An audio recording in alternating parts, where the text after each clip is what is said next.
माननीय एकनाथराव शिंदेजी, आपले मंत्री रवींद्र चव्हाणजी, सन्मान्य गणेश नाईकजी, सन्मान्य नवनिर्वाचित खासदार नरेश मस्केजी, आपले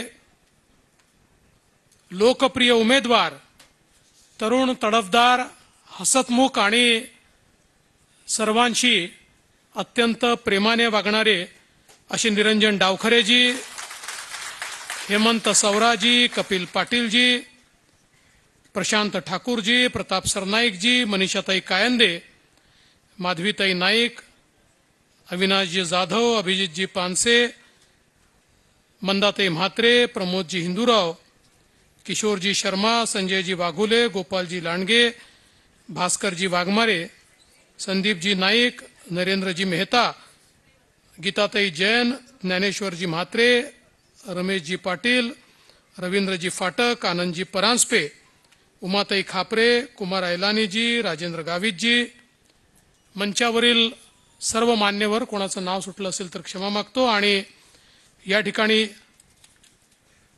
माझी एक दुसरी लिस्ट आहे माझ्याकडे. आमदार महेशजी चौगुले, हेमंतजी म्हात्रे, जयप्रकाशजी ठाकूर, हेमंतजी पवार, अविनाशजी कोळी, हर्षलजी पाटील, संदीपजी लेले, मधुकरराव मोपे, मीनाक्षीताई शिंदे, नानाजी सूर्यवंशी, वंदनाताई घोतपगार, प्रमोदजी इंगळे, मनीषा कर्लाद, महेंद्र पाटील, समीक्षाताई मारकड, भरत राजपूत. आता जर कोणाचं नाव सुटलं असेल तर आता यादी तयार करणाऱ्याची चूक आहे, ती माझी आता चूक नाही आहे.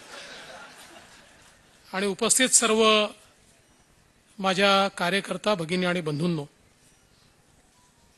सर्वप्रथम मी आपल्या सर्वांचं मनपूर्वक अभिनंदन करतो की लोकसभेच्या निवडणुकीमध्ये ठाणे जिल्ह्यात आणि कोकण विभागात आपल्या महायुतीला तुमच्या सगळ्यांच्या आशीर्वादानं प्रचंड यश प्राप्त झालं.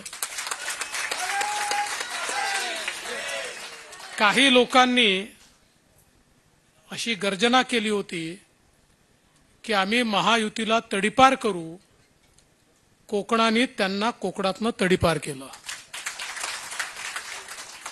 आणि या ठिकाणी कोकणातल्या 6.5 जागांपैकी, 6.5 म्हणजे मावळची जागा थोडी कोकणात येते म्हणून 5.5 जागा या महायुतीच्या निवडून आल्या.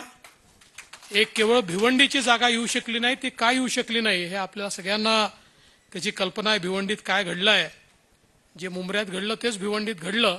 पण ठीक आहे, ते देखील आपण सुधारू, काही अडचण नाही आहे. पण त्याच्या व्यतिरिक्त प्रचंड अशा प्रकारची यश हे कोकणाने आपल्याला दिलं. आणि तुमच्या सगळ्यांच्या मेहनतीतून हे यश आपल्याला या ठिकाणी साकारता आलं, आपल्या मुख्यमंत्र्यांच्या नेतृत्वात साकारता आलं. त्याबद्दल मला अतिशय आनंद आहे.